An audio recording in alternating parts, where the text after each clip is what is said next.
ये मेरा कर्म क्षेत्र है जी। मैं यहाँ से चुनाव लड़ती हूँ, तो किस लिए तो मैं नहीं कह सकती। मैं तो आती ही रहती हूँ और आज यहाँ इन सबके बीच में बैठकर कोई समस्या कोई बात है तो उसके लिए इन सबसे वार्ता करने के लिए आना हुआ है। सबसे बड़ी समस्या ये आ रही है कि जो अभी बिल्डोजर चल रहा है, बिल्डोजर चलने से काफ़ी गरीबों का नुकसान भी हो रहा है। इस पर कोई प्रतिक्रिया? किसी भी कहीं भी किसी भी गरीब की झोपड़ी पर या गरीब के प्रतिष्ठान पर कोई बुलडोजर नहीं चलेगा। बुलडोजर केवल वही चलेगा जिससे आम जनता को या आम जनमानस को कोई दिक्कत है और जो अतिक्रमण की स्थिति है, जिससे रोडें गिर गई हैं, जिससे आवागमन बाधित हो रहा है, इस पर काम हो रहा है। किसी को परेशान और हैरान करने के लिए नहीं। अभी संभवतः आप लोगों ने सुना होगा, माननीय मुख्यमंत्री जी ने सदन में भी बोला है कि किसी गरीब की झोपड़ी छुई नहीं जाएगी। किसी के साथ जिसके पास रहने के लिए जगह नहीं है उसको किसी प्रकार से बेघर नहीं किया जाएगा। इसलिए ऐसा कहीं कोई विषय नहीं है कि किसी को परेशान करने का कोई काम नहीं। एक समस्या क्षेत्र में ये भी है मैडम कि जो कोल्ड मालिक हैं वो अपनी बढ़ोतरी कर रहे हैं किराए में किसानों के लिए, उस पर कोई प्रतिक्रिया आपकी? आज मुझे अभी भी संज्ञान में आया है, कुछ लोग ज्ञापन देने के लिए आए हैं।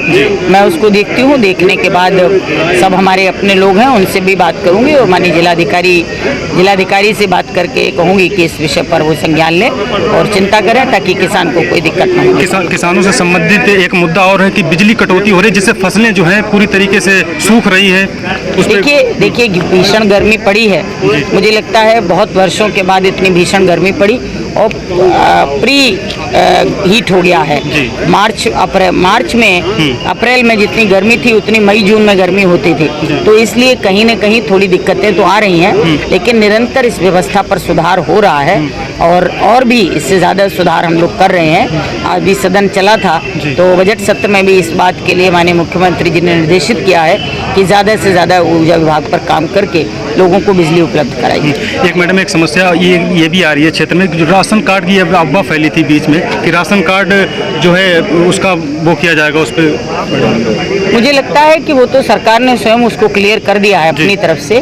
और इतना तो मैं भी कहूँगी कि जो चीज़ जिस जरूरतमंद के लिए आए उस जरूरतमंद को ही मिलनी चाहिए, न कि जिसको जरूरत नहीं है वो भी उसको अपना अधिकार समझ के करे।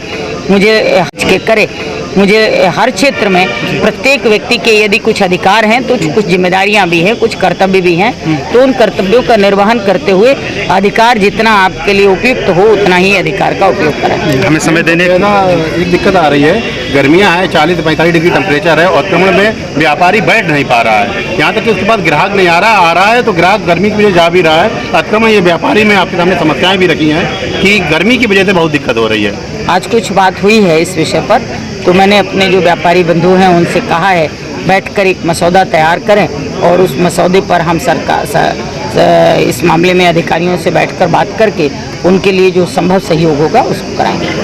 हमें समय देने के लिए आपका बहुत बहुत शुक्रिया। ये थी हमारे साथ पूर्व राज्य मंत्री अर्चना पांडे जो मौजूदा विधायक भी हैं छिबरामऊ विधानसभा से। वो जनता के दरबार में बैठी हुई गोसाईगंज में वो आई हुई थी, वो हमसे एक्सक्लूसिव बात कर रही थी। तो चलिए अगले नेता के पास चलते हैं, उनसे जानते हैं क्या है माहौल।